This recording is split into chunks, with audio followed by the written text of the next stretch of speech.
این بینوی منزل استقامتی و مهمانخانه ساخته و محصول ایجاد شاهزاده ملیکова از ناحیه فرخور می باشد. شاهزاده با این کارش در دور ناحیوی آزمون جمهوری علم فروغ معرفت اشتراک نموده در نامیناسیون دستان ماهر تعلیم مهنت غالب دور ناحیوی آزمون گردید. در این آزمون دستان تعلیم مهنت اشتراک نموده این گونه مجموعه را ساختم و آنها در مدت کوتاه ساخته شدند و این کمبودی که در اینجا دیدن میخوام آنها را اصلاح نمایم و در آینده بهتر تکمیل دهم. همراه شاهزاده در ناحیه فرخور در دور ناحیوی آزمون جمهوری علم فروغ معرفت 230 نفر خوانندگان و 57 نفر آموزگاران اشتراک نموده از روی نامیناسی‌های آزمون 35 نفر خوانندگان و 21 نفر آموزگاران غالبان دور ناحیوی گردیدند.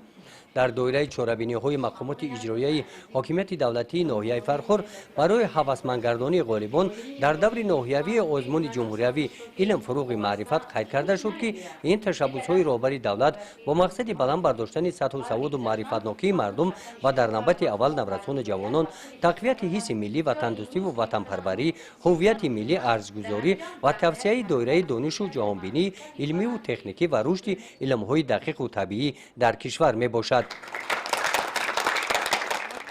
من سراول مینداری خودم را به اساس گذاشت و وحدت ملی پیشروی ملت میرسونم که برای ما خوانندگان چنین آزمون‌ها را براه مانده است و بعدا با استادم یوسف ایجاد مرا تا این در همراهی کرده است مینداری خودم را بیان میکنم. من در آزمون جمهوری علم فروغ معرفت اشتراک کرده و در دور ناحیوی آن سزاوار جای دوم گشتم و راحت به ولایت گرفتم و من میخواهم در دیگر آزمون‌هایی که در سطح جمهوری برگزار میشوند اشتراک کرده و جایهای نمایان را اشغال نمایم. من رحمت‌الله و ملیکه خواننده صف 8 مؤسسه تحصیلات میانه عمومی رقم 38 ناحیه فرخور میباشم. من در آزمون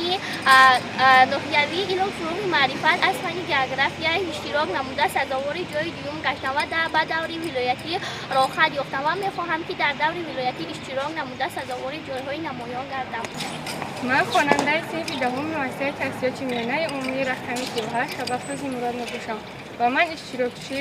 من اشتراکچی آزمون جمهوری علم فروغ معرفت بوده. در این آزمون در دور ناحیوی سزاواری جای اول گشتم و من سپاس خود را به پیشوای معظم ملت محترم امامعلی رحمان میرسانم که برای ما جوانان چنین امکانیت‌ها را فراهم آورده است.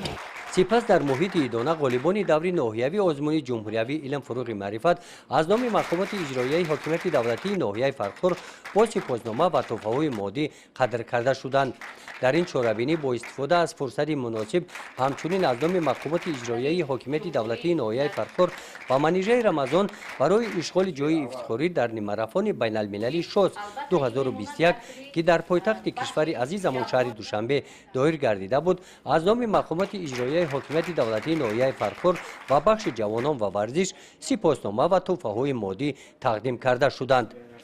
گزارش خواجه نظریف خدای نظر ظهورов از ناحیه فرخور برای برنامه اطلاعاتی نوید.